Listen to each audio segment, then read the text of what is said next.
ஓம் சக்தி.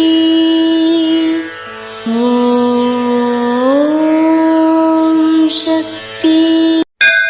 ஓம் சக்தி. கண்ணாடி என்ற ஒன்று இருந்தால்தான் உன் உருவத்தை பார்த்து கொள்ள முடியும்.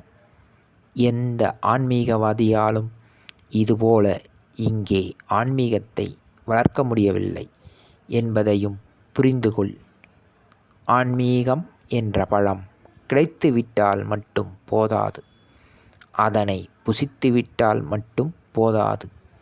அடிகளார் என்ற வேரையும் மறவாமல் நினைத்து போற்றுகின்ற பண்பும் உங்களுக்கு வரவேண்டும். இது அன்னையின் அருள்வாக்கு. குருவடி சரணம், திருவடி சரணம். ஓம் சக்தி. சக்திகளே, உங்களுடைய கருத்துக்கள் மற்றும் அனுபவங்களை கீழ்காணும் மின்னஞ்சல் முகவரிக்கு வீடியோ வடிவிலோ ஆடியோ வடிவிலோ எங்களுக்கு அனுப்பவும். மற்றும் மறுவூர் மகிமை யூடியூப் சேனலை சப்ஸ்கிரைப் செய்யவும். ஓம் சக்தி.